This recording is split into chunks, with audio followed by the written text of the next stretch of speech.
Meus irmãos, a paz do Senhor. Amém. Vamos à palavra de Deus, ao Evangelho de Mateus, capítulo 16. Glória a Deus. O som está ótimo. Se continuar assim, será de bênção. Nós vamos ler o versículo 24. Irmãos, nós vamos ler o mesmo versículo do tema.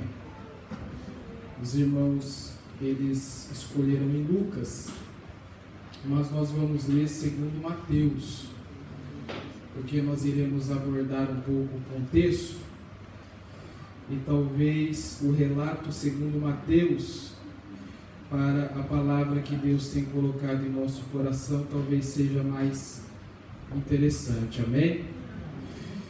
Irmãos, eu prego desde os 16 anos. E quando eu tinha 16 anos, no Brasil, ia para lá e para cá pregando. Em 17, o meu pastor me colocou para ser professor de escola dominical, para classe de jovens e adultos. E eu, ano que vem, faço 30 anos. Eu sei que não parece, né? Mas eu fazer. Então a verdade é que parece que tenho mais, porque eu estou meio acabado. Mas, embora a gente já tenha um certo tempo lidando com o ministério da palavra,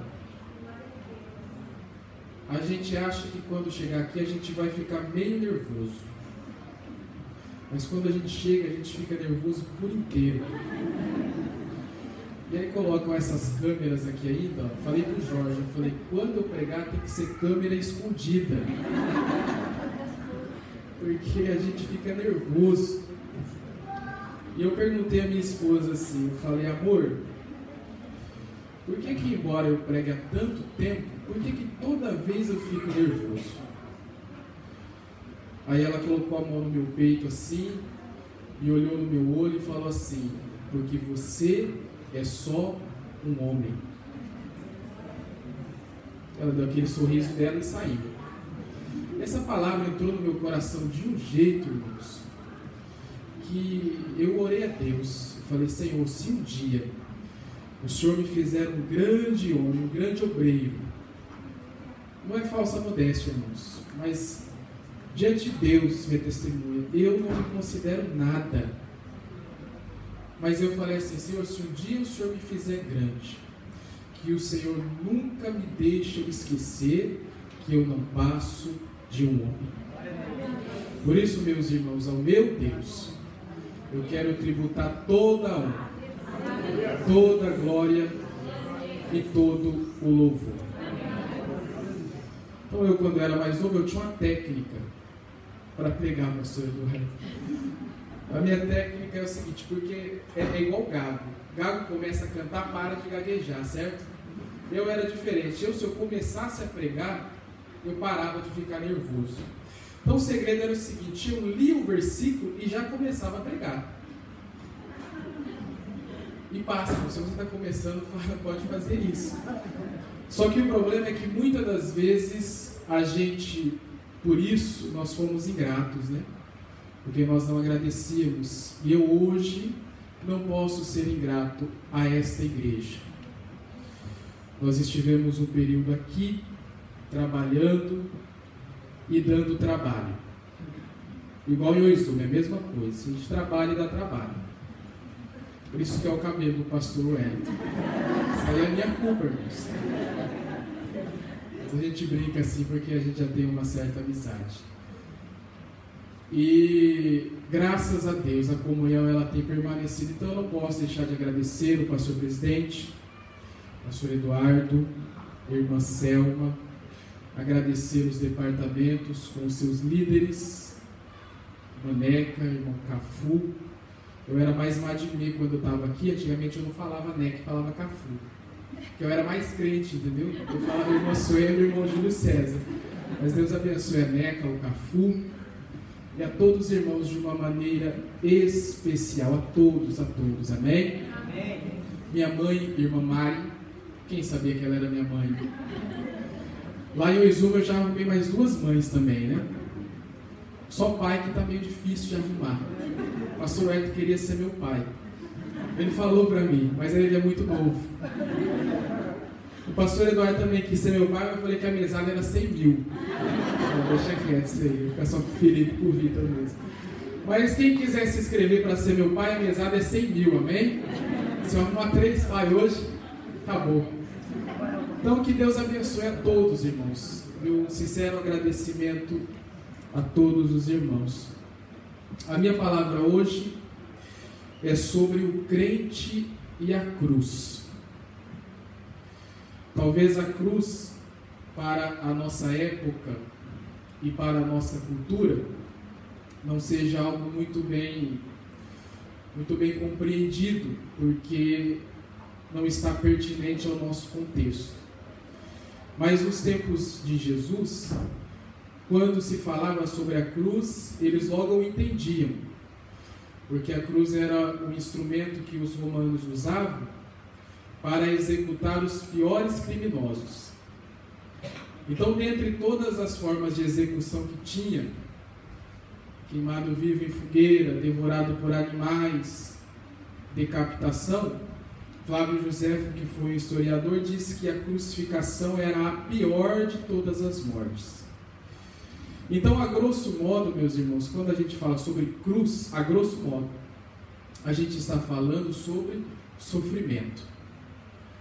De maneira que, conforme a mensagem for desenvolvendo, eu vou falar às vezes cruz, às vezes eu vou falar sofrimento, mas essas palavras, elas são sinônimas. Cruz nada mais é do que sofrimento. Então hoje eu vou falar sobre o crente em relação ao sofrimento de Cristo, em relação ao seu sofrimento diário, quando nós renunciamos a nós mesmos e propomos em nosso coração seguir a Jesus. Versículo 24 diz-nos assim: Então disse Jesus aos seus discípulos: Se alguém quiser vir após mim, renuncie-se a si mesmo, tome sobre si a sua cruz e siga. Tomai os vossos assentos. Deus abençoe os obreiros que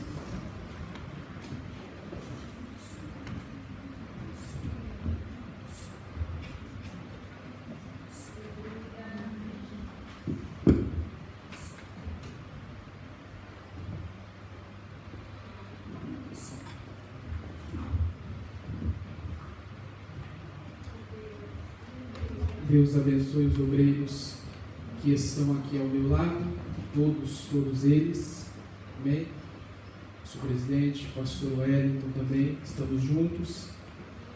Há um tempo atrás, eu e a minha família passamos por um período muito difícil.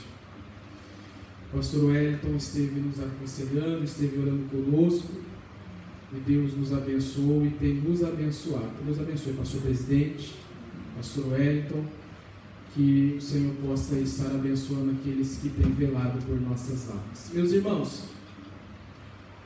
quando eu me pus a estudar sobre este assunto, a pesquisar, a meditar e examinar este versículo e todo o seu contexto, uma das coisas que me chamou muito a atenção foi a demora que Jesus teve para entrar neste assunto. Quando eu digo que Jesus demorou, é claro que eu estou falando entre aspas, né? Porque nós sabemos que Jesus, ele não demora. Ele faz na hora certa, ele fala na hora certa, ele age na hora certa. Mas se nós observarmos, se você fechou sua Bíblia, eu gostaria que você permanecesse com ela aberta. O versículo de número 21 diz-nos que desde então começou Jesus a mostrar aos seus discípulos que convinha ele ir a Jerusalém e padecer muitas coisas dos anciãos, dos principais dos sacerdotes, dos escribas, e ser morto e ressuscitar ao terceiro dia. O versículo 21 nos dá um detalhe muito interessante. Jesus está dizendo, a Bíblia está dizendo que desde então, significa que até aqui, melhora o meu retorno, por favor, pode deixar bem alto. A Bíblia está dizendo que desde então, que até aqui, Jesus, ele não havia falado com os discípulos de uma maneira clara sobre a sua cruz. Marcos vai dizer que então Jesus falou claramente sobre o seu sofrimento. Então, se nós olharmos a cronologia bíblica, nós veremos aqui que Jesus está mais ou menos no 6º último mês do seu ministério. E se nós levarmos em consideração que Jesus ele teve um ministério que durou aproximadamente 3 anos e meio, e Jesus começou a falar sobre a sua cruz apenas a partir do 6º último mês, logo nós concluímos que, em termos humanos, Jesus demorou para falar. Jesus foi tardio para falar sobre o seu sofrimento e abrir-se com os seus discípulos sobre a sua cruz e falar também que os discípulos deveriam tomar a sua cruz. É claro que Jesus anteriormente, meus irmãos, ele havia falado sobre a sua cruz, sobre o seu sofrimento, mas Jesus falava por meio de uma linguagem tão espiritual que aquilo que ele falava tornava-se um enigma para os discípulos e para aqueles que ouviam. Por exemplo, ele dizia assim: como Moisés levantou a serpente no deserto, assim convém que o Filho do Homem seja levantado. Outra hora ele diz assim: o sinal que eu dou a vocês é o sinal do profeta Jonas. Como Jonas esteve 3 dias e 3 noites no ventre da baleia, assim o Filho do Homem estará 3 dias e 3 noites no seio da terra. Então hoje, meus irmãos, com o Novo Testamento acessível, o escrito dos apóstolos, a iluminação do Espírito, a teologia, nós entendemos que quando Jesus falou estas coisas, ele estava se referindo à sua cruz, ao seu sofrimento, mas na ocasião que ele dizia isso, os discípulos e aqueles que ouviam tinham uma visão muito rasa e muito superficial do que Jesus estava querendo dizer. Os irmãos vão observar que quando Jesus expulsa os cambistas do templo, perguntam a ele: que sinal o Senhor dá para fazer isso? E ele diz: derrubai este templo, e em 3 dias eu o reconstruo. Então o templo que demorou 46 anos para ser construído, Jesus estava falando que reconstruiria em 3 dias. É claro que Jesus estava se referindo ao seu corpo, mas quando Jesus falou aquilo, aqueles que ouviam achavam que Jesus estava se referindo ao templo de Herodes. Tanto que esse assunto foi uma polêmica tão grande na época, que nunca mais esqueceram disso. Quando Jesus estava sendo julgado, arranjaram falsas testemunhas para depor contra ele, disseram: olha, ele aí anda falando que vai destruir o templo e em 3 dias vai reconstruir um novo. Não entenderam nada do que Jesus estava falando. E quando Jesus estava na cruz, diz-nos a Bíblia que aqueles que passavam balançavam a cabeça e diziam para Jesus: aí, tu não falas que destrói o templo e reconstrói um em 3 dias? Então desce da cruz. Porque eles não entenderam nada. Até mesmo os discípulos não haviam entendido direito. Porque João capítulo 2 vai nos dizer que quando Jesus ressuscita, eles se lembram desta palavra e eles entendem que Jesus então estava se referindo ao seu corpo. E João 2 vai dizer que então os discípulos creram nas Escrituras e creram na palavra de Jesus. Porque até ali, quando Jesus falou: se derrubar o templo, reconstruir 3 dias, os discípulos: o que o mestre está falando? Pegar o mestre e nós 12 aqui, talvez um barraco a gente constrói em 3 dias, mas construir um templo em 3 dias? Mas nós entendemos, meus irmãos, que o nosso Senhor, Ele tem poder para em 3 dias fazer muito mais